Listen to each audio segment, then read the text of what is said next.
Hello, this is the Final Cut Pro Help live stream. My name is Jared Ewing. Thank you so much for tuning in here. And we're going to have a blast today. I got some exciting stuff to show you and a nice Q&A at the end. So let's get right into it. This episode is going to provide a look at the video animation editor inside Final Cut Pro 10. If you are watching this video live, don't worry about taking detailed notes. Just sit back and enjoy. The stream will be available for a replay after its conclusion. Please leave comments with questions and feedback that you have about this stream, especially topics you want to see in the future. I don't have anything planned for next month's stream at this point, so we're always looking for new ideas and what you want to see, so I usually base that on the questions that come in to me. In this episode, it's going to be all about the video animation editor, which is actually fairly simple. So we're going to talk about what the video animation editor is. I'm going to show you a few animation examples of what is considered animation inside of Final Cut Pro 10. We're going to talk about accessing and how to get into that video animation editor. And then after the tour of the interface, I'll demo kind of adding and manipulating keyframes, because that's a huge part and a huge reason to use the animation editor. And then at the end, hopefully you'll see that this isn't too complex and it'll go pretty fast. But at the end of the demo here, I got a Q&A. I got some questions that I've received over the past month or so, and we'll go over some of those questions. And then, from there it should be pretty straightforward. So let's talk about what video animation is before I dive into the demo. If we split the two words up and just look at them individually, video animation is two words, just video and animation. So video is what am I looking for? Defined. Video is defined as a recording of moving visual images made digitally or on videotape. And animation is defined as the technique of photographing successive drawings of or positions of puppets or models to create an illusion of movement when the movie is shown as a sequence. Kind of a older definition there. If you think of animation nowadays, especially what we're going to look at today, it's a little bit different because animation is commonly used on digital devices such as computers or your phones. You can look at the screens, and anytime you tap on a button to change the position of icons and other things that are on the screen, that's considered video animation as well. So there's a lot of different reasonings for having animations. But when we look at just video animation, we're talking about, inside of Final Cut, animating video clips. So you can create changes to video over time, such as fading a clip from invisible to visible, which we see here. And that's a basic video animation, most commonly called a fade or dissolve. Final Cut includes built-in transitions and effects to help make the animation process easier. So you can add a transition, just a fade-in transition, to recreate that dissolve in, or you can go in and be a little bit more specific and have a little bit more control of it by animating the opacity parameter, and you would add keyframes to animate that, and we'll see that a little bit later in the demo. You can take video animation a step further using sophisticated adjustments over time to make many individual parameters of video effects, such as changing a filter. So we dissolved that one to black and white. You can change and use transitions, maybe movement of an image. There we were rotating it. Or even animate a motion path to move something around the screen that we see there.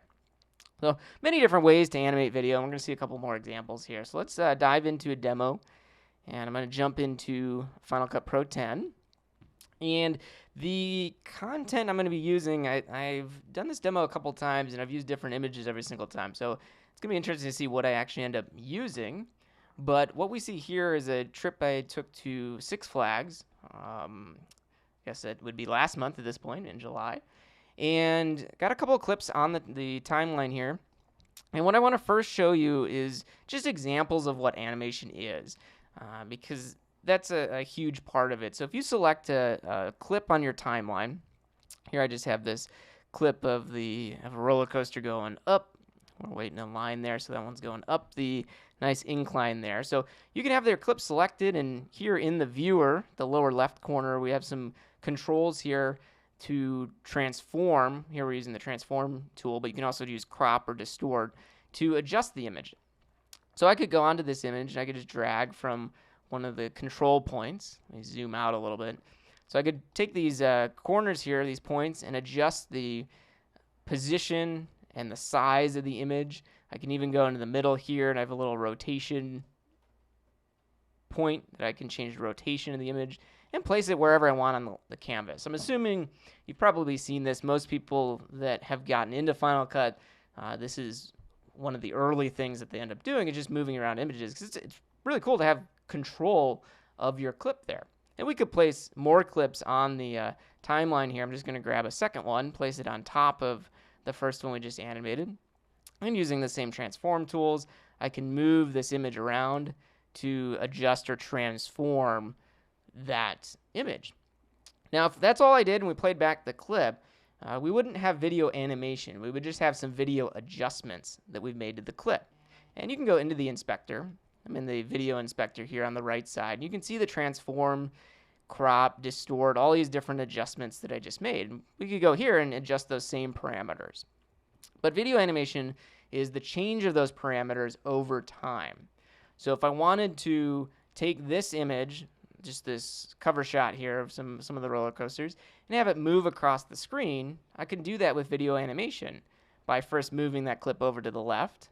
I'm going to go to the beginning on the timeline. I'm going to add a keyframe to the position parameter. Then I'm going to adjust my time a little bit later, and then just drag this clip all the way to the right side. And notice on the right side we get these gold keyframes. It automatically added a second keyframe. And if I play back this clip here, you can see it's moving from the left side of the screen, goes across our entire canvas there over to the right side. And if you notice in the inspector too, as I scrub across this, the X and Y positions are adjusting based on those keyframes. If I adjust this in the middle, we now have another keyframe adjusting that path. So that's the transform tool. We could also go in with the crop tool, and I could crop like the left and the right side of the clip. And the same thing on the right side, you'll notice this little keyframe button. So those keyframes let us know that we could animate any of these parameters. So that's kind of an example of some of the animations that we could do. You saw in the keynote in the little presentation I had, you could do rotation. You could do all kinds of different animations with these images to add movement and add more effects to your projects. So the other part then, looking at the right side, we saw the video inspector, because you can create more complex and more precise adjustments using this video inspector. So I showed you how these pixels for the position were changing over time. As I scrub across it, it's changing those. I frequently go in here and make very fine adjustments because I might like where something's positioned, but it may be just slightly off of where I would really like it. So you can go up here and fine tune these numbers. You can just click and drag the positions to adjust it, or you can double click and type in a number. So if I knew I wanted this to be, say, 1500 pixels, I can do 1500, and then I'll press return on the keyboard to set that in there, and the adjustment happens over in my viewer. So definitely don't just do animations in the viewer here. You can also do those adjustments here in the inspector on the right side. And that's something that's very common. It's really nice to have those controls. The one big downfall to doing animation this way, switching between the viewer and the inspector on the right, is we get some adjustments, but you're constantly moving back and forth. And it's hard to see where these animations and these adjustments lie in time. And that's what we're going to see in a little bit when we go into that video animation editor. That's really where that helps out a lot. So let me do one other thing with this clip. Let me go back. I'm going to delete that one. I'm going to switch over and just show another example. Now, this is where I had a little stand up in front of the roller coasters here. So I'm going to select that clip, and I'm going to first go up to Edit, and there's an option in here to remove effects and remove attributes. I'm actually going to remove everything from this clip, including the attributes. Nothing's on there, so I'm just removing everything. Takes out those filters that were applied to it already. And now we're back to the original clip with nothing applied. And what I'm going to do is add a couple filters to this, just to show you kind of some of the features of Final Cut. And to do this, I'm going to make this scene a little bit more intense. So the first thing I'm going to do, I'm going to click on the viewer here and hit Shift-Z just to zoom into that so you can hopefully see that a little bit clearer. I'm going to add some filters. So in the effects browser, which is on the right here, and I'm just using the effects browser, which is this button on the right side of the toolbar, there's a couple different effects. And the first one is the night effect. So we're going to really make this a little bit more dramatic because things usually are more dramatic at night. So we're going to add the night filter there. Gives us a little color correction. You can see in the inspector here, I just added a color board preset to get that in there. Let's make it a little rainier. So I'm going to find a rain filter. We'll add that on. These also are all built-in effects. I'm not using any third-party effects for this, so you should be able to follow along if you're sitting there in Final Cut. And then I'm going to add in here the flashing filter as well. So with those ones applied, if I play this back, you can see the flashing in the background from the lightning. We got a whole bunch of rain now. It's nice and dark, trying to simulate night. And all of those effects, you could go into the viewer here and make more adjustments for how we change, like for the rain, the amount of rain, and really customize it to look the way I want it to. But those are some video effects. So the animation of all that, even though these effects are animating things like the raindrop on front of the video, and it changed the color in the background, and the flashing is animating on top of the video, but we're not actually animating any of those effects other than the presets we applied. If you look at all of these parameters, the amount parameter, density, colorize, all for that rain filter, those do not change at all right now over the length of this clip. And you'll find that as you add anything to Final Cut, especially a lot of the video effects or the color effects, you might apply filters and not see any change. And that's very standard. And the reason for that is because the animation that you create and make those adjustments to those filters, that's really what's going to cause or create some really cool things. So with both some effects applied and some adjustments applied to this video, it's kind of time to take it to the next level with animation. So what we're going to do here is if we play this, and if you're following along and if you applied these filters, if you play back the clip, the rain, there's really a lot of rain. I mean, it's almost a near downpour with this clip. Same thing with the lightning that we're seeing here. So I'm going to go up and I'm just going to turn down the amount of rain that's here. And what I want to do actually is change this over time. So I'm going to start at the beginning of this clip, which is right here during this transition. Let me remove the transition just to make it easier to see here. So at the beginning of this clip, I want there to actually be a lot of rain. We're going to start off with a whole bunch here. So I'm going to set it up back here. I'll actually double click and just do 75. I'm going to add a keyframe, which is this little diamond on the right. And then I'm going to go a little bit further into this clip, a couple seconds, because over the length of this clip, I want the rain to kind of act as if it's starting. So we're going to bring the rain down here. I'm going to go down to about 15. So I'm going to type in 15 there. So now if I play back the clip, notice how we have a whole bunch of rain. And if you look in the inspector, you can see the amounts lowering. And if you watch the video, you can see the amount of raindrops that are seen there. It's slowing up. It's almost impossible now to see the rain. It's very, very subtle compared to if we go back to the beginning where there's a whole bunch of those streaked lines. So we just made an animation, a video animation of the rain slowly stopping over time there.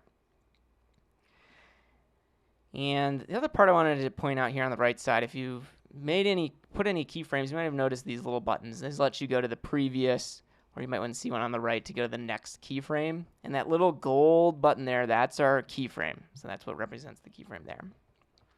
So now we have some rain on there. It's slowly going down.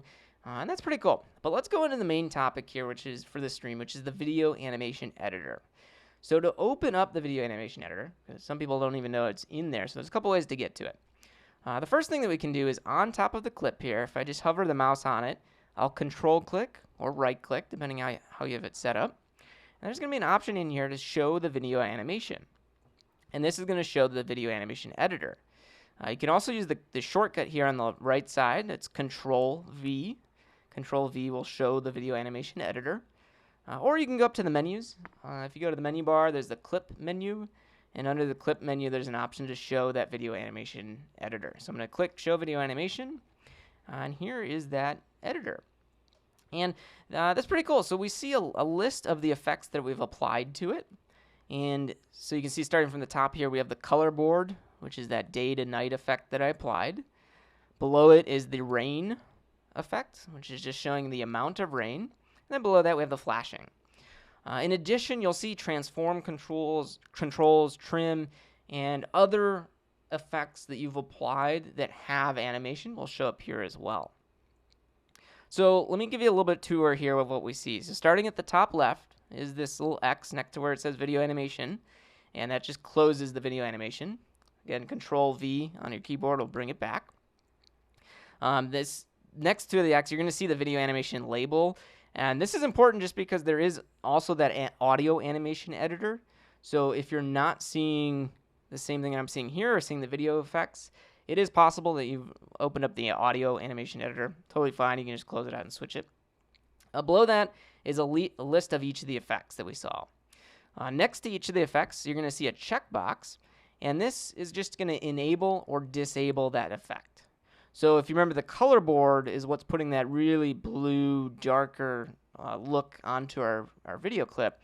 If I uncheck that, now we see the day clip with the lightning and the rain on there, which doesn't look as good. I want it to look a little bit more spooky. Maybe Fright Fest is coming up, so we're going to do that. Just a side note here, all clips have an opacity percentage. So you might have wondered if there's no checkbox next to opacity, you can't disable opacity. You can make a clip invisible by having no opacity at 0%, but it still has some opacity percent. So that's why there's no checkbox to disable the compositing opacity. To the right of some of these parameters is a drop-down menu, this little triangle on the right side of it, and this allows you to select a specific parameter controlled to be displayed. So if I click on this for the amount slider, we can see more detail. Sorry, it's not this one on the right. I mixed up. This little down arrow next to rain amount. So right now we're seeing the amount of rain. That's what this little triangle does. And these are all the different parameters for the rain effect. So I could click on all, and then we're seeing this one keyframe there for the rain. Or I could say I want to just see the animation for, say, density, which I didn't add anything for density, so there's no keyframes here. I could switch this back to amount, and then we see these light gray keyframes come up because I did add some animation to the amount parameter with some keyframes. So that is what that little drop down is there.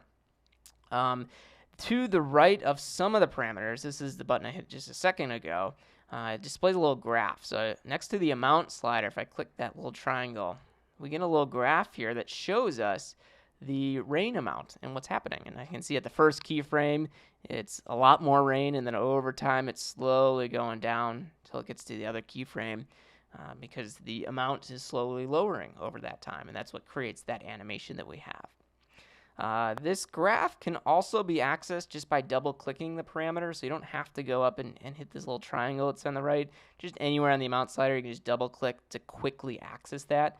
Same thing if I want to go to transform, just double-click, or sorry, flashing, just double-click, and it brings it up. If it doesn't have it, nothing happens. Transform doesn't have one of those. So as you can see, this is just a visual way to see the parameters and how to change them over time. One of the uses of the video animation editor is to adjust the position of those keyframes. So thinking about the amount slider, I had the rain slowly lowering over time. If I didn't like where this keyframe is, in the inspector, there's no way to change that, but right here I can just click and drag this. Maybe I want it to take longer for the rain to slow down, I can do that, or I could speed it up. You can also adjust a keyframe up and down in time. So you can adjust all these things right here on the timeline without having to go into the inspector, without having to use the transform tools in any way. It's really easy to use this inspector to make those changes.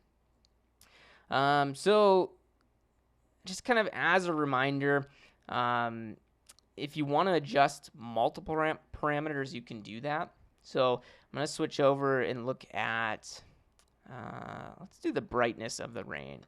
So right now, the brightness doesn't change at all for this clip. So I'm going to, on my keyboard, I'm going to hold down the Option key and click on this line, and that's going to add a keyframe. And these keyframes then, since this one doesn't have the graph button, I'm just going to go up into the inspection and make the change to that parameter. So if it doesn't have it, you're going to have to still go up here, and that's totally fine. And then if I want, I could still just make the adjustment to this parameter. If I want it to follow the amount slider, I'll drag that keyframe over to the right, and it'll follow that. So with that said, now that I've done that, if I switch back to all, the reason I did that is notice on the left side we have two little keyframe buttons, the little diamonds.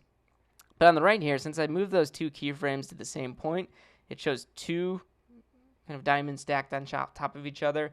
That just is letting you know there's two of these, or at least two of these parameters. If you have 4 or 5 that are animated and there's keyframes for all of them right there, it's still going to show two stacked on top of each other.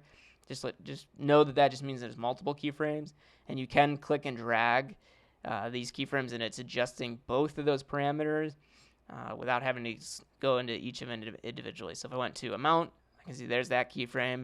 If I switch to density, I see that one as well. Or brightness, that's the one we put it on. So you can see those. You can select a parameter and just adjust each of those individually. Otherwise, you can go to all and just say I want everything to be later or earlier on. And notice too, when you're dragging these, at the top you see the time code. So if you know you're trying to line these up to a specific moment in time, you can do that. Say I wanted it that 1 minute and 25 seconds. That's what that's showing us with the time code. I can do that and just drop that there. So yeah, you can see you can adjust the position of effects just by clicking and dragging those keyframes around. The final thing I want to kind of point out here in the tour of this animation editor is, in my opinion, one of the best features of the video animation editor, and that's just the feature of where it's located on the timeline. I'm working on a 21-inch iMac, so it's not the biggest screen, but it's also not the smallest screen. But still, to look down in this area on the timeline is very convenient. To be able to see these keyframes in their point of time compared to what you see up at the top here where you don't see that. That's one of the best features in my opinion, because having those effects listed there makes it super easy to change them based on the time. So there's some effects that you want to just hit it right on a certain beat of the music or the point. You can do that very easily here by just Command+ to zoom into it. And I'm seeing these keyframes based on where the audio is down at the bottom here. And I can just click and drag this over. And now I'm seeing that's pretty much lined up with this beat on the song that's at the bottom. So that, in my opinion, is just one of the coolest things about the video animation editor, is just that it's positioned on the timeline right above the clip. So timing things is very simple when you're working with that. So this is going to be kind of quick. So the last thing in this demo is kind of focusing on keyframes. Because that's what these diamonds are, all these keyframes. And at least for me, I know when I was learning Final Cut for the first time, I understood how to make animations. Like the rain, I knew if I wanted it to lower, I understood what that meant and how to create that. But I didn't know what a keyframe was, even though I was adding them. I just didn't really understand what that meant. So kind of give you a little history. During a traditional animation workflow, an artist would draw important or keyframes of a character's animation. So if you're thinking of a cartoon you might have seen, and you have someone on the left side of the screen, and they're going to walk over to the right side, or maybe they're going to jump up into the air, and then they're going to fall down and land on the ground. The primary animator would maybe draw 3 frames. They draw the first one of the character when he's over on the left side. Then you draw a second keyframe with him up in the air, where he's up at the key point. And then maybe a third frame when he's down and he's fallen onto the ground. And spends a lot of time drawing those 3 keyframes, those 3 pictures of that animation. And then a whole bunch of other artists can go in and just draw the frames in between each of those to make the animation happen. And those artists are called the in-between artists. So with Final Cut Pro, you can set the parameters, like we've been seeing, to a specific value, and then that's represented by the keyframes.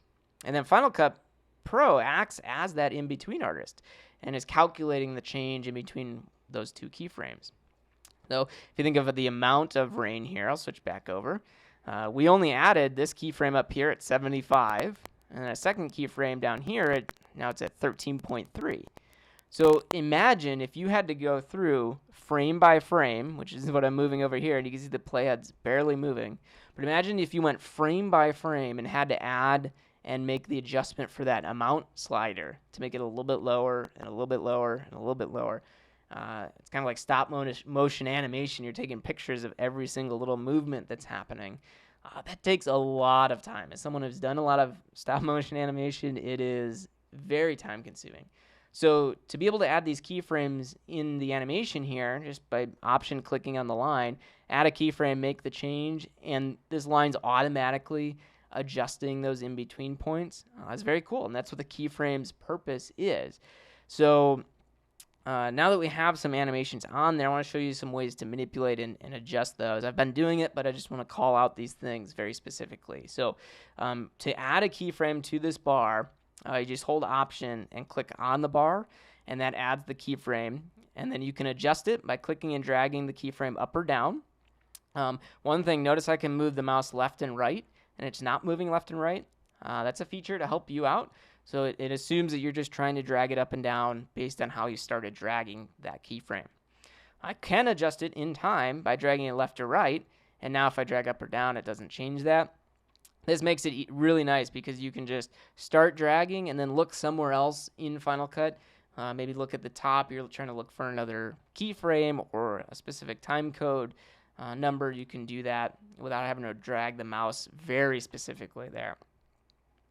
So that's kind of moving the keyframe. You can add and move keyframes by option clicking while dragging the effect control up or down. So what I mean by this is if you have a keyframe that you want to add, you would hold Option and click, and then you can click and drag up or down. You can do that all in one motion. So over here on the right here, I'm going to hold Option, and I'm going to click and drag. And notice all in one movement there, I'm making the adjustment to that keyframe. Same thing left or right, I can adjust where it is in time.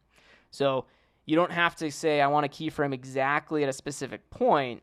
You can just add a keyframe and then move it to where you need it to be, just by holding Option when you click and then making the adjustment right away.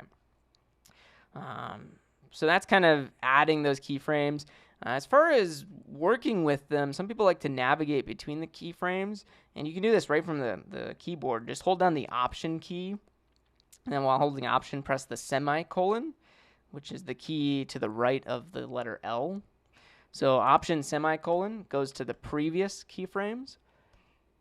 Notice how it's just moving along there. Same thing next to it. To go to the next keyframe, I'm going to do the Option and apostrophe, which is the one just to the right of the semicolon. So very easy to navigate between the keyframes in the timeline, especially if you're making an animation that's over an extended period of time and you're doing it visually based on what's in the viewer. You can use those shortcuts just to move between the two different keys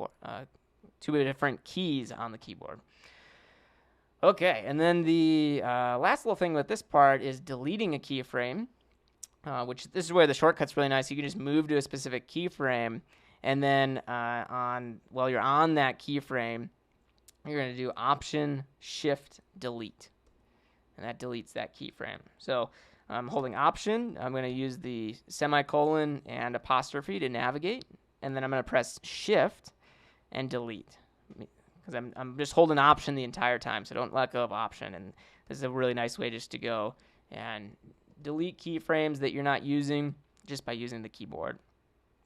Now, you can also, in the empty space, just click and drag a box around some keyframes, and that allows you to delete them as well. And I'm just hitting the normal delete key on the keyboard. I'm not doing any shortcuts there. So that's another way to delete those keyframes. You can also add keyframes to an effect with multiple parameters. That's what we saw with those double diamonds that you saw before.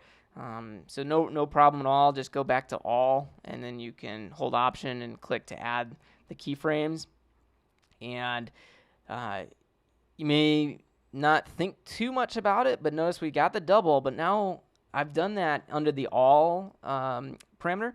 But you can actually go in now individually to each one of those parameters and see the specific keyframes there. if my mouse will help me. Why won't it click? All right. Video animation editor decided to stop working on me. So if we go back to all, we can see the double keyframes. And then if I go into a specific one, we saw that we added the keyframes to amount. I'll also see them on density, colorize. Notice each one of these has a keyframe added to it. So when you option click under the all parameter, just understand that's adding a keyframe to every parameter under that effect. So that's what all is there. So that's kind of nice to be able to add keyframes to multiple effects. It's the same thing if you're in the inspector and you're on the rain parameter. By going over to the right side, you can add a keyframe versus adding it to a specific parameter. So you can add one to the entire effect there. Is what that one is. Cool. So you can also add multiple keyframes at the same time. I say this very frequently to people is work smarter, not harder. And you could go in here and hold option and click, click, click, click. And then in the middle, I can click and drag this down.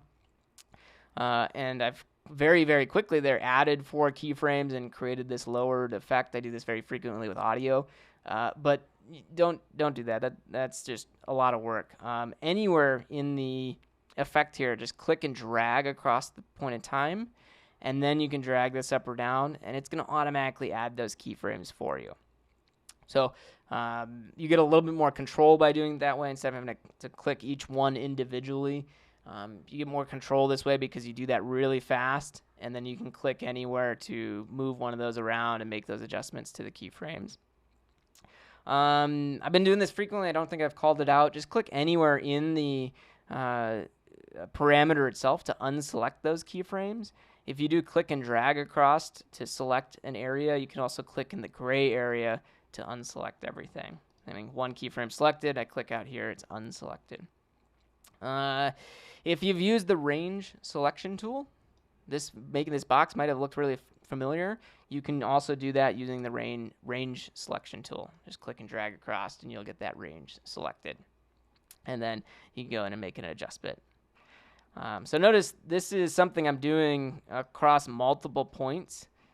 So very quickly I've added 10 or so keyframes there just by selecting a range. So very nice way to save some time, add multiple keyframes at once by adding that. If you do have a range selected, like I said, you can click anywhere to deselect it. You can also view only one effect at a time. Like I said, I'm on a desktop computer with a bigger display, so I've been seeing the flashing, transform, all these other effects on here, but I've only been working with the rain effect and specifically the amount parameter. But you can choose to see just one of these, and I can do that by with our clip selected here. I'm going to go up to the clip menu. And there's an option under the clip menu to solo that animation. And if you haven't caught on, I'm very big fan of shortcuts. If you follow Final Cut Pro Help on Instagram, just at Final Cut Pro Help. We've been posting a daily Final Cut shortcut on there for some time now. So I'm a big fan of shortcuts, so use Control-Shift-V to show or hide a specific parameter. So Control-Shift-V, and now I'm seeing just the amount parameter instead of all the other ones there. So you can always go in here and make changes to that. I can do Control-Shift-V again to see them all back on there. But if you're animating and you know you're not going to use any of those other parameters, it could be very helpful to see just the one parameter. Notice how much closer these keyframes are now to the clip itself at the bottom. For a lot of people, that could be very helpful. So just kind of a side note, with the soloed animation, which is one parameter there when it's turned on, you can't delete effects from the video animation editor. So I can't remove or delete the rain effect because when it's soloed. So that's just a separate side note there. And then again, to turn off the soloed animation, we can go back up to clip and unsolo it, or just use the same shortcut, Control-Shift-V, and we get all of that back. Cool. So if we've done the animation and we're done with this, we're going to hide the video animation for a clip. And you would just select the clip, which it's already selected at the bottom there. And again, you could go up to the clip menu, and there's an option there to hide the video animation editor. But same shortcut you use to show it is the same one you use to hide it. So just Control V to show or hide that video animation editor. And I mentioned it briefly at the beginning. You can also do Control A, and you'll be able to see the audio animation editor. So that's something you can do as well. You'll also get the option at the top to view it for a clip. Let me switch back to my arrow tool. So you do have that option as well. This video is not going to cover that, but there's also an audio animation editor, which basically does the same thing as the video one. It'll just show you those audio effects, and you can adjust those over time. Cool. So that is the video animation editor. Kind of just a summary. Control V is the most important thing to know. You'll see your parameters here. You can enable or disable a parameter just by checking or unchecking it.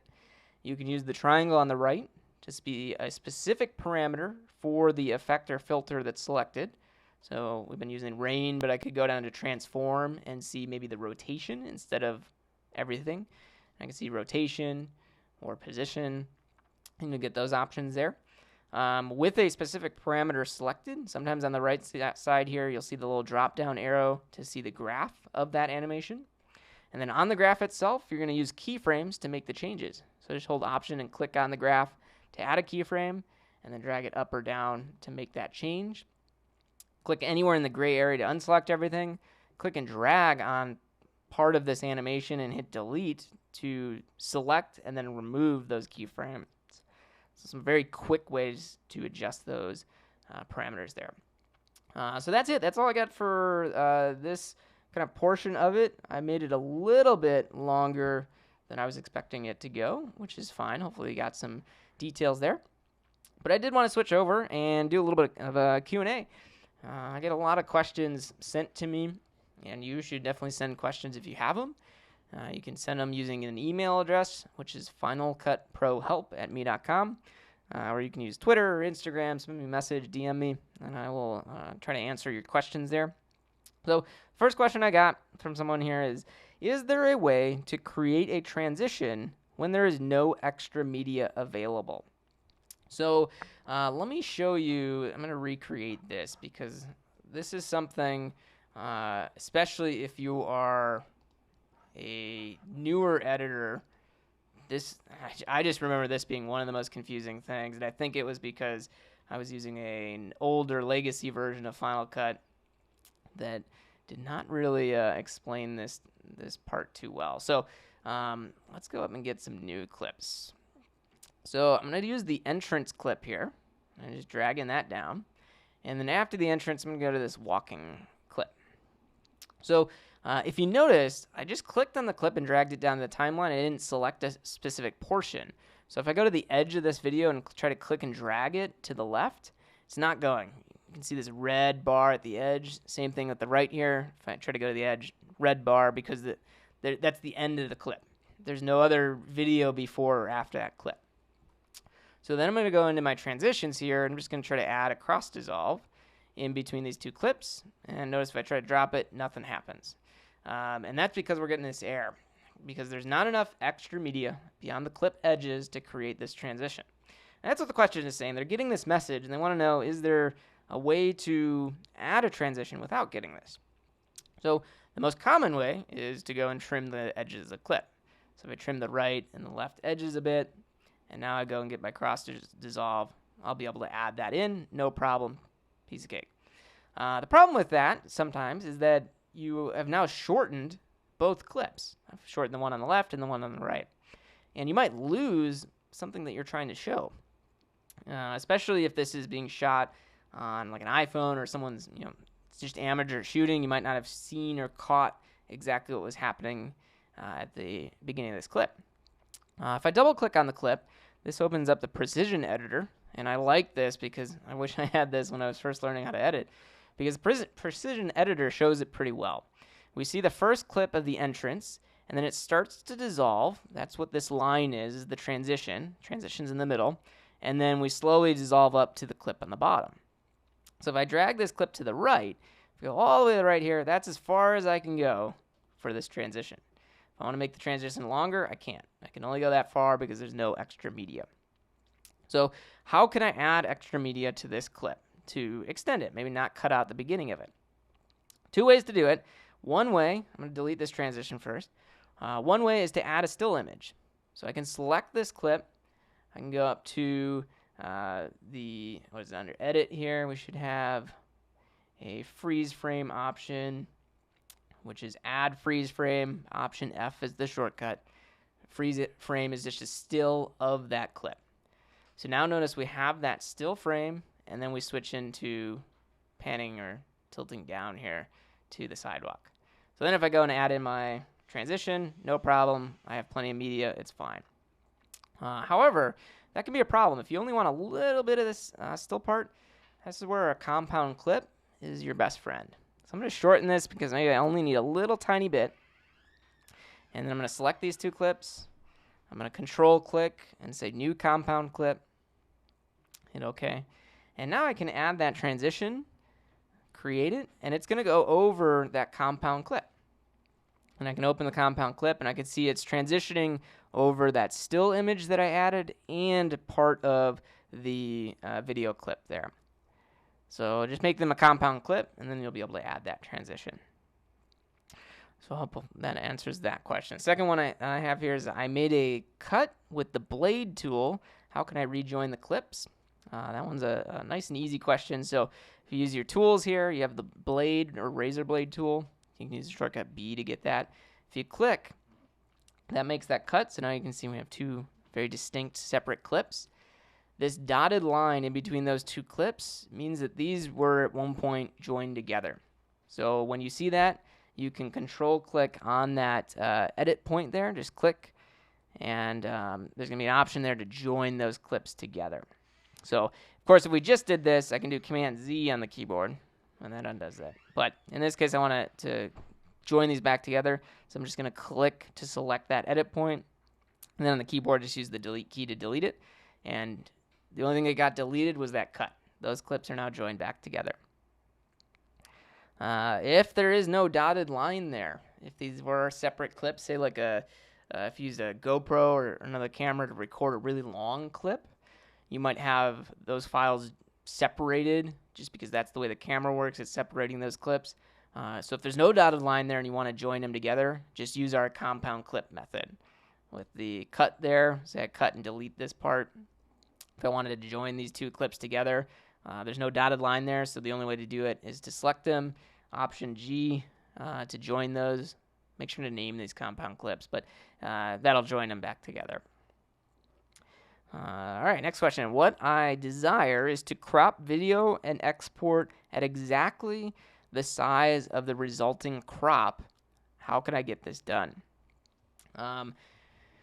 So this is an interesting question, and I spoke with this person in a little bit more detail, and what they're doing is they're creating a kind of some demos or some screen recordings of an app and some things that they're working on.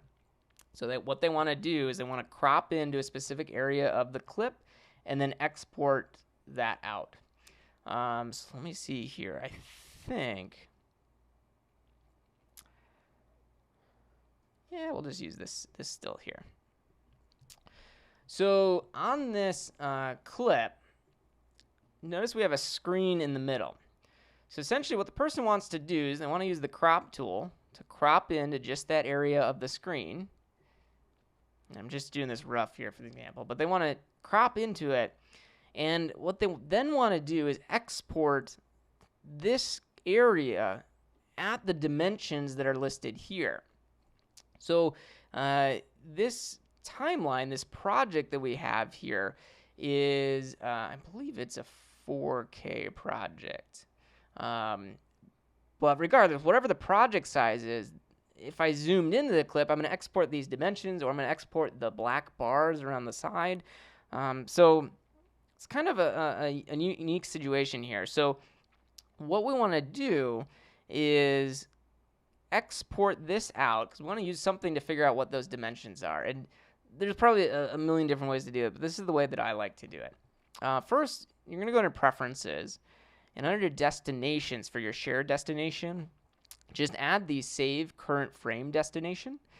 I'll put that up under DVD there. And what this is going to let me do then is at this frame, I could go up to Share, Save Current Frame, and I'm going to just call this Still, and it doesn't really matter what you're saving this as, because notice that the lower left corner, it's saving this as 4K at the 3840 by 2160 resolution, which is fine. I'm going to put that still on the desktop. I'm going to hide Final Cut, and on the, in theory, on the desktop here,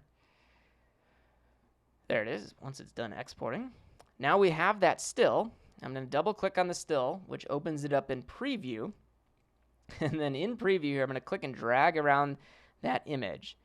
And I'm going to drag around just the areas where that image is. And notice now when I do that, I'm going to use Command K on the keyboard to crop into that. And then Command A here to just select everything. So notice now I can see what that resolution is. I'm just clicking and dragging the crop points. And I see that my resolution is 1129 by 1025. So I'm going to be able to Command Tab there, switch back to Final Cut, and I can create a new sequence. This File, New Project, which is a new timeline or sequence.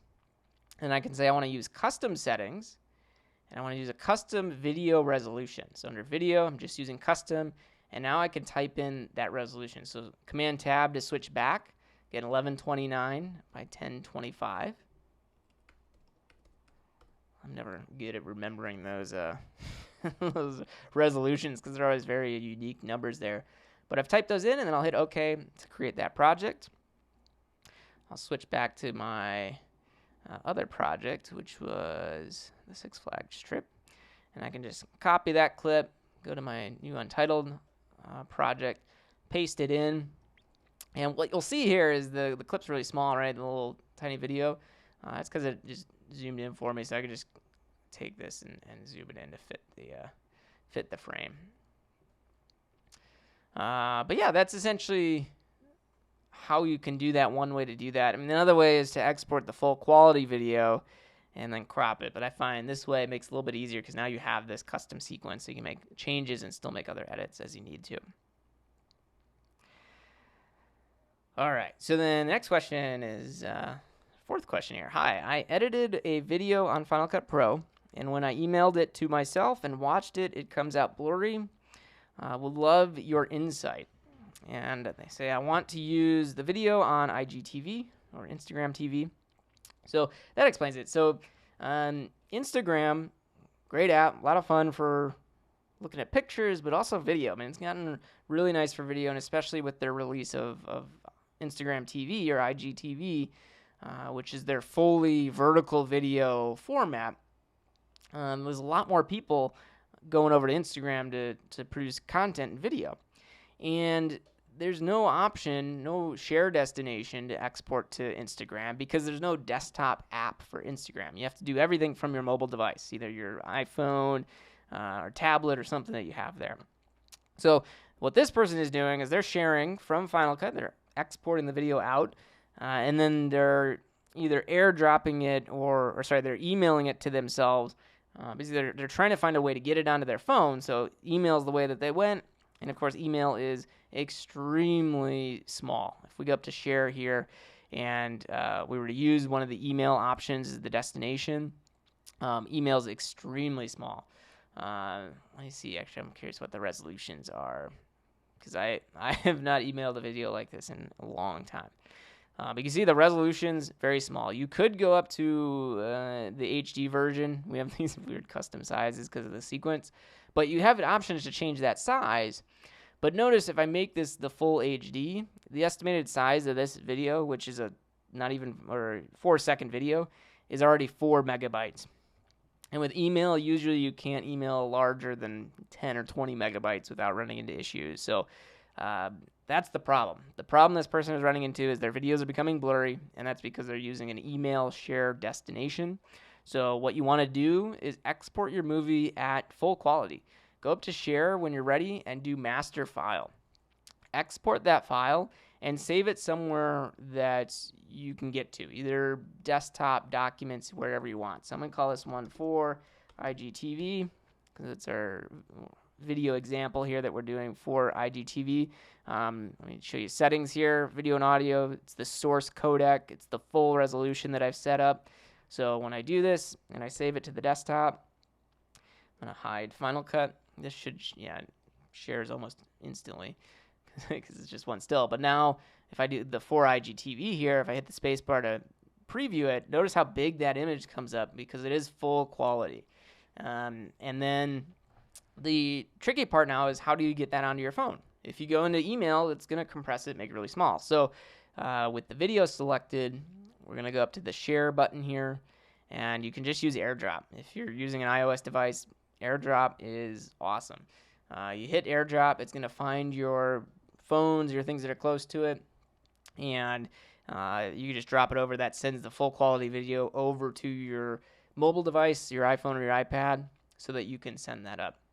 If you don't have an iPhone or iPad, you have another device you're using, totally fine. You just need to use an app or a way to get that full quality video onto your device. Plug it into your computer. You should see it as a device similar to my external storage drive here, and you can just drag it onto it. Some people will use services like Dropbox or even iCloud Drive to save the file, and then you can access it from your phone and then use the Instagram app to upload it. But yeah, that's the biggest thing. How can your videos not come out blurry for Instagram? Has nothing to do with the Instagram app or Final Cut. It's the in-between. So don't use email to share it over. Now, side note, Instagram TV has a limit on your resolutions that you can use. So if you're shooting in a really large 4 or 8K sized video, it's going to get shrunk down for Instagram, so it might not come out as great when you're doing that. So, but if you're sending it out as a master file as a full quality, you're doing everything you can to send it over there. All right, question 5. We're at the halfway point with our Q&A here. I started on iMovie, but I've just made the jump to Final Cut. First off, welcome to Final Cut. It's always good to see people wanting more out of their editing software and moving up. But they say, I used iMovie to make fast and slow motion videos. I know I can do this with Final Cut Pro, but is there a benefit to using Final Cut Pro for speed changes? So that's an excellent question. It's basically saying, why would I use Final Cut for speed adjustments versus using iMovie? Like, what changes in Final Cut do you actually benefit from? So let me see if I had a good clip for slow motion. About when the games are happening. I think I think she's doing a little soccer game here. So that's, we're going to slow down the kick of the ball here. So if I play it in real time, spacebar, she lines up, she kicks the ball, and it sticks over there. Not terrible. It's not the bullseye, but got it in the middle ring there. So to do some slow motion work in the viewer here, we can go and say slow, and we have 50, 25%, 10%. So some options there for selecting the speed. You can also go down here and do custom speed. So if I hit custom, now we get a couple options here. So I can rewind it. I can play this whole clip in reverse in slow motion. I can change the speed. So I'm going to slow this down to, say, 50%. And I can even set a specific duration or do automatic depending on how the clip is set. So all these things you can do to adjust the speed. And in my opinion, from what I've seen, it's been a while since I've used iMovie for speed adjustments, but from what I understand, Final Cut, just using these tools to adjust speed is already easier than what you can do inside of iMovie. So you can still make these adjustments. It just might take a little bit longer if you're using iMovie compared to doing the adjustment here in Final Cut. The other thing, though, that I really like about the adjusting of speed and making the changes there is basically how Final Cut processes the speed adjustment. So we saw the ways to make the adjustments here to it. But if we go down towards the bottom, you'll see there's this video quality menu. And we get a couple options next to it. So right now we're doing normal, which for most people is fine. But you also have these options for frame blending and optical flow. I'll show frame blending here. If I play back the clip, you might notice just a little bit differences in the movement as you're playing this back. Watching this over a YouTube stream, I don't know if you're going to be able to see any difference there. But the differences between these video qualities for the slow motions can definitely make a difference, especially optical flow. I'm not going to do it because optical flow takes a long time to render, but this is essentially making additional frames in between these clips. So if you didn't shoot this at a very high resolution, which this clip I believe was just shot at, what was it? This was at 60p, so it's got extra frames, but usually slow motion you're going to have 120 or 240 or more frames per second, which makes slowing this clip down look smoother and not as choppy. Even here you can see the frame blending in the movement of her arms and her body. So if I change that speed back, I'm going to change it back to normal. Notice the little adjustment in there. This actually looks better. I don't like the frame blending as much, but it's still a little bit choppy. So if I go in and hit the, let's do the other option there, is optical flow. I don't think we're going to immediately see any changes because it's, you can see at the corner here, it's going to analyze it. It's going to try to figure it out and make those frames. Optical flow can have some weird options there. But again, going back to the original question, why would you use the speed controls in Final Cut compared to iMovie? It's because there are a lot of other controls that you get down to the very specifics of how it's going to interpolate between those two different frames there. So I'm a big fan of the retime tool here that you can do. You also get all these options for how the speed changes. But with that said, if we go in and do on our animation area. With that said, if we go in and make any of these changes like the optical flow and all of that, not a big deal. You can go up and remove those attributes at any time. Just go down to remove attributes, and you'll see we have the retiming as an option and the frame rate conforming that's happening. No big deal. You can just remove all those, go back to the original clip. So if you mess up or you do something you maybe did not intend to do, no big deal. Just try it out, and you'll see what happens there with those speed adjustments. But is there a benefit? Yes. Question 6. All right, Final Cut Pro 10 and QuickTime show my movie how I want. When I play back in VLC and YouTube, it's darker, higher saturation, and quality is slightly worse because of this. Have you encountered this problem? Well, essentially what the problem is what you see in Final Cut and QuickTime is maybe accurate or the way you want it to look. And then when you go back and play it in the VLC player or you're playing it on YouTube or just anywhere else, it looks different. So have I run into that? Yes. I think anyone that edits video and is paying attention will see that issue. Luckily, I don't know if it's luckily, but we're getting to a point where display technology between iPhones, TVs, computers, all these different devices, the display technology is getting really, really good, and it's the differences between devices is becoming less and less, harder to see. So now we are getting into HDR, which is a whole other thing, but the way technology, essentially what it means is just that you are going to see things look differently. So the best thing that you can do is to test it. Export your video, go put it on your TV, watch it, see what it's going to look like. For me, for example, these streams that I'm doing and all the videos that I produce and send out, they're usually going to a very specific place.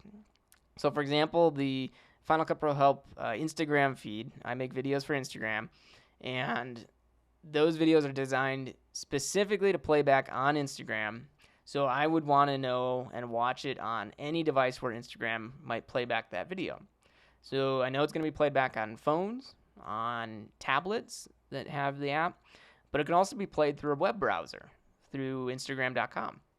So if someone went to Instagram.com/Final Cut Pro Help, played back a video, that would be the same video that's on my iPhone, on my iPad, all these other devices. So I'm going to test that.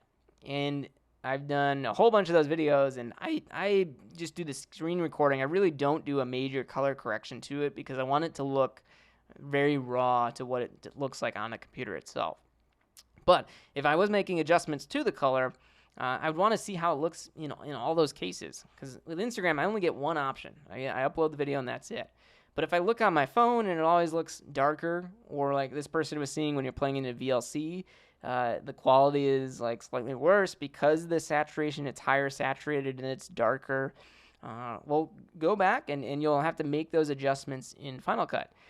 You can also use compressor. When you're sharing a file, you can have compressor actually apply certain filters to make something, in this case it was darker and higher saturated, so you could add a filter to make your clip and your export a little lighter and make it a little less saturated.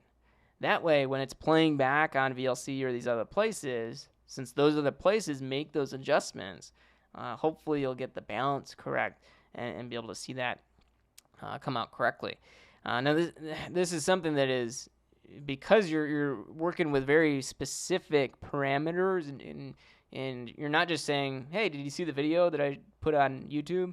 You're saying, hey, I want to see this video, but it needs to look a very specific way. When you get into those kind of really fine details, you're going to want to start using other tools, and you're going to want to test this and do this. And there's people I went to college with, and their major specifically was working with color correction and color. I mean, it's a whole career. Final Cut includes video scopes, which measure the video and the color that you see in there. And there's other apps out there that do a really good job of letting you manipulate color and adjust it. But these are all the kind of things that you're going to want to do and make those adjustments so that when you export it, it does look the way you want. All right, question 7, home stretch here. The previous version of Final Cut Pro 10 used Command E for exporting. It does not exist in the new version. Do you have suggestions? Well, for me, when I see that question, I go here into Final Cut and I press Command E, and look at that. It brings up export and it works for me. So if a shortcut isn't working for you, then what I recommend doing is going into the command editor, which is under the Final Cut Pro menu under Command, and hit Customize. You can also use the shortcut Option Command K. And the command editor is just a wonderful, wonderful little piece in here, because not only can you just see a list of all the commands in this list down here, you can go see all the different commands that Final Cut has. You can now customize your keyboard to work the way that you want it to. So in this case, this person had a very specific issue. Command E wasn't working. So what I'm going to do is on my keyboard, I'm going to hold the Command key. And notice the modifier goes blue here. This keyboard is interactive. And then I'm going to push E. So on the keyboard, I'm just going to click on the E key. And notice when I do that, by clicking E, on the right side, I see all the different commands assigned to that specific key. So if I was just to hit the E key, it's no modifier. It's going to append to a storyline.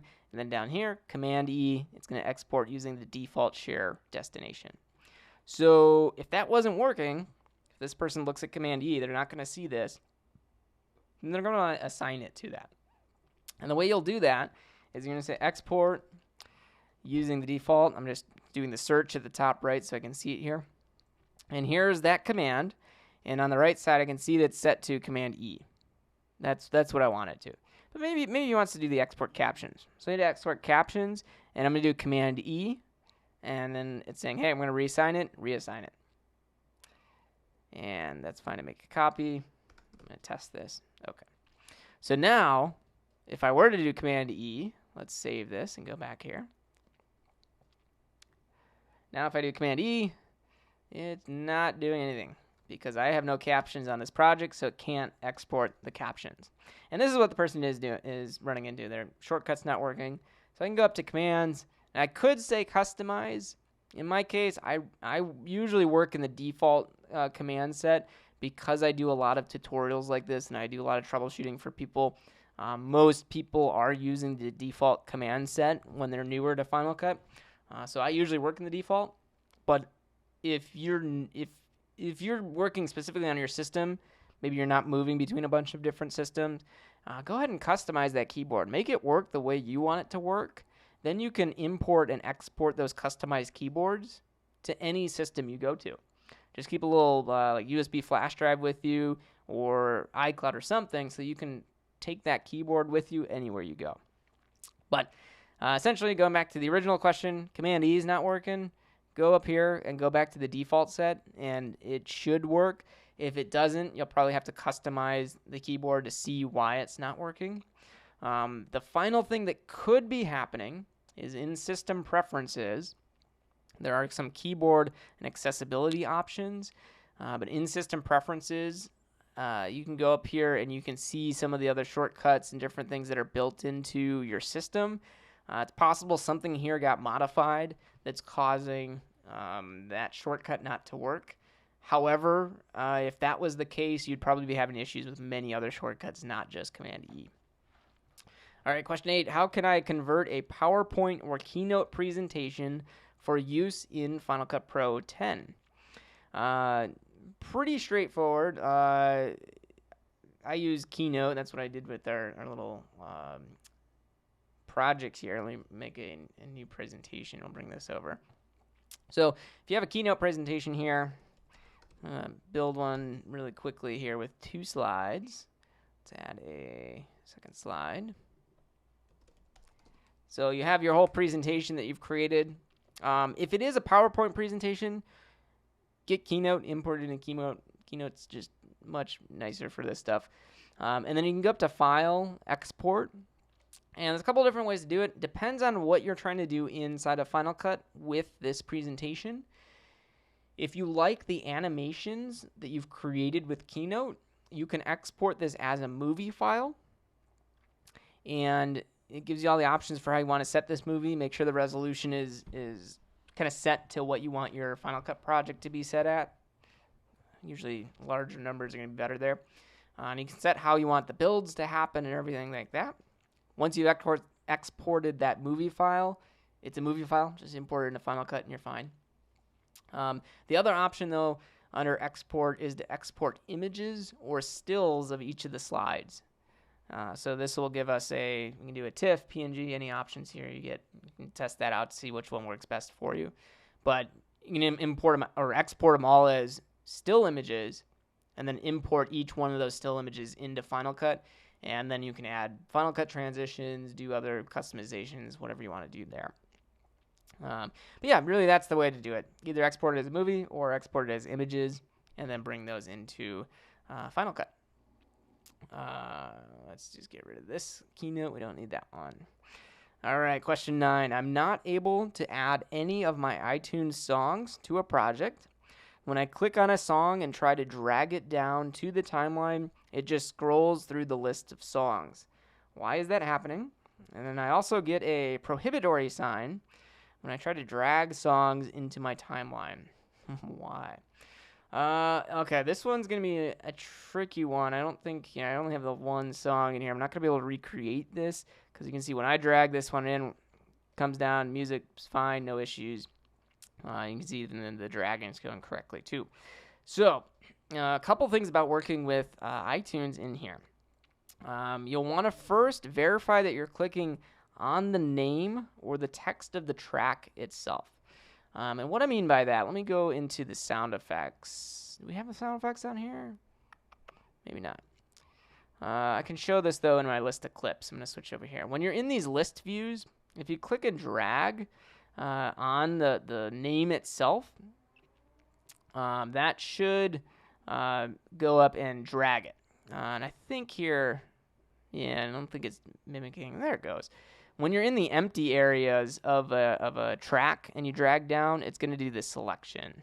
I don't know if it's because I'm using this, but usually, of course, now it works exactly how it's supposed to every time. But sometimes if you click and drag and it just scrolls down, it's because you're clicking in the empty space. And that's going to go through and try to select the area. So make sure you're clicking right on the name of the track that you're trying to bring down. And that should go through. If I switch back over to the music, I gotta put more songs in this library to make it easier to demo. But in this area, if I were to click and drag, it would just be trying to select all of those songs and drag it down. So Just verify that you're clicking on the name or the text itself, and then when you click and drag in that empty space, it should scroll down and select them. If you're seeing the prohibitory sign, there's a couple of things that can cause it, and a couple ways to fix it. So usually, if it's in the wrong format, you can go into iTunes and correct that to change the compression of it. So let me switch over to iTunes, and let me show you what I mean by this. So with a song selected on the keyboard, if you hit Command-I, that gets you information about that song, and you can see the file over on the right here.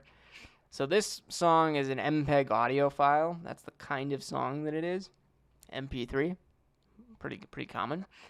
Final Cut really likes to work with uncompressed files like AIFF, and AAC is compressed like the MPEG one here, but those are formats that are a little bit better. So what you can do is go up to the File menu, and under, do I have the song selected? I do. Okay. Under File, you can go down to Convert, and there's an option here to create an AAC version. So this will change it from being that MP3 file to being an AAC. Now, AAC is still compressed. So what we really want is either AIFF or a WAV format. So if I go to the iTunes Preferences, and I'm under the General tab, I'm going to click the Importing Settings. And notice it's saying Import using the AAC encoder. I'm going to switch this to importing using the AIFF encoder, and click on OK. Now, if I go up to File, Convert, the option is going to be Create AIFF version. So I can click Create. iTunes goes and compresses itself, makes the change to AIFF. Not going to necessarily be a better sounding file because it was already compressed before, but Final Cut should handle it better. So back in Final Cut, you might have to switch between them to have it refresh, but notice now we have two of those tracks, and I can just import the new one to add that. Separate tip, I usually try to rename the songs if I just did this so that in Final Cut I know which one's which. But with them selected, we can just click and drag them down to the timeline, adds that song file in, and yeah, that's all you have to do there. So that's one thing. If the format itself is not working, just go in and try to recompress or change the file format. And iTunes is one way to do that. You can also go into apps like MPEG Stream Break, MPEG Stream Clip, Handbrake, even Compressor. There's other apps out there to convert and compress files. So definitely something you could do out there. I'd recommend checking that out. One other article I want to throw out here is PH12754. This is an Apple support article. Let me bring it over here. So PH12754. This is a list of the supported media formats. This is both video and audio. So you'll see all the different audio formats here. So definitely something, if it's not working correctly, it could be because you're not in the right format, or maybe you're using a format that is only supported by High Sierra or a newer operating system. But that's the most common cause for songs in the prohibitory sign. There's one other thing I wanted to point out, and that's just, if it's not that, it could just be something just goofy, some weird little glitch like we've seen when I was working with the video animation editor earlier. Little glitches do happen. So don't ever forget to restart your computer. I mean, that's one of the best troubleshooting steps of the computer, because all it's doing is taking all these different commands and trying to give you what you're asking it to. So if it's done a bunch, especially with video files and what it does here, there's so much going on in the background, a simple restart can definitely help. All right, and then let me see, any questions in the chat? Nothing yet. Awesome. All right, so we'll go on to my last question here.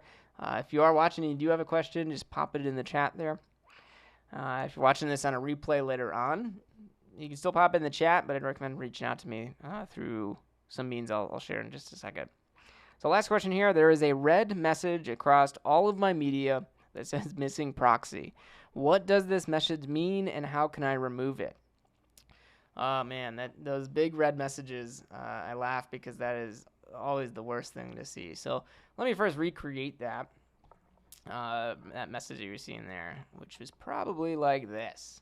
And I can switch back to my project and switch this view. So you're probably seeing something like this.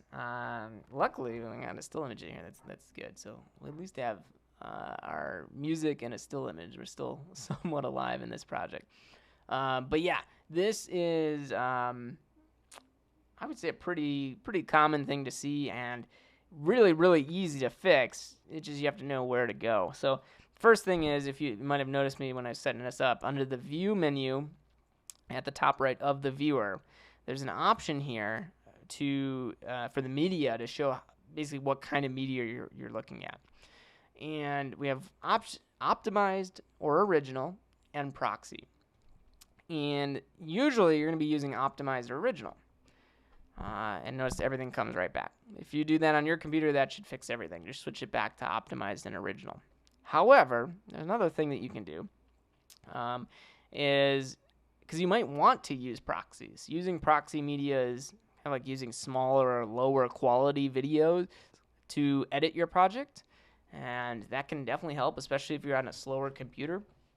Even on my iMac here that I'm on, this is not the fastest computer by any means. And all this media is actually stored on an external drive, which slows it down even more. So this is just, I'm not working in an ideal setup where everything can be super fast. So this is where I might want to use proxy media, which I can select all my media. And in the inspector here, there's an option to generate proxy media. I can hit generate proxy. And what that's going to do is looks at this clip, and this clip is a 1920 by 1080 60p clip, pretty high resolution clip here. But it's going to go through and it's going to compress it into a really small, lower quality video that's a smaller video in terms of file size, which allows Final Cut and allows this computer to play back at a smoother, less laggy, no drop frames. It just makes it play back better. And it's kind of, I don't want to go too far into it, but you can look up proxy workflows and working with proxy media. But notice now that clip, the one I converted here, does not say missing proxy. Now it is fine. It comes back and I can add it to my project here. I can see it. Everything looks fine.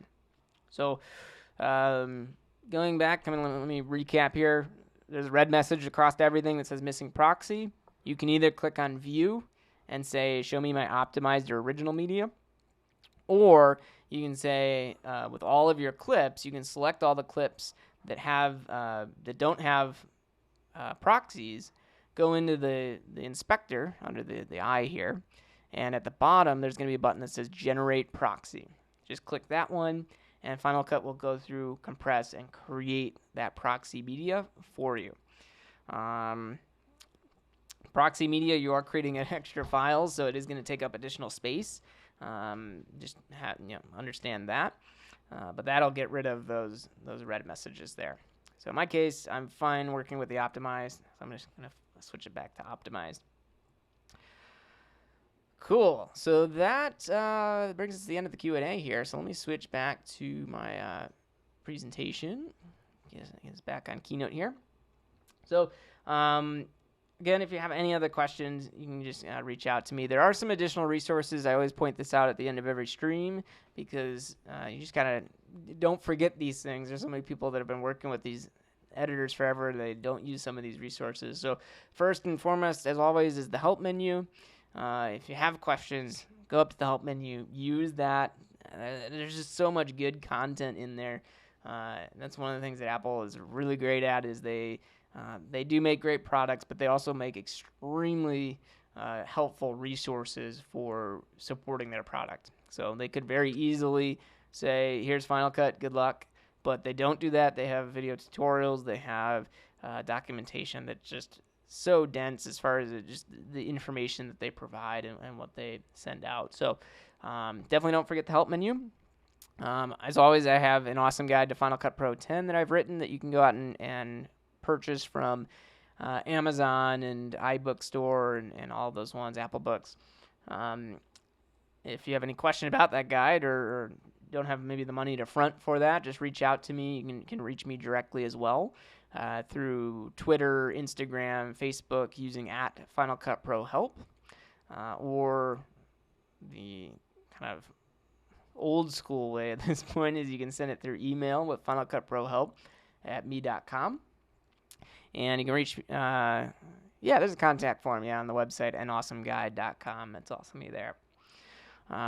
Cool. So these are the guides: An Awesome Guide to Final Cut Pro 10.3, and recently An Awesome Guide to Motion. That's the newest one that's up there.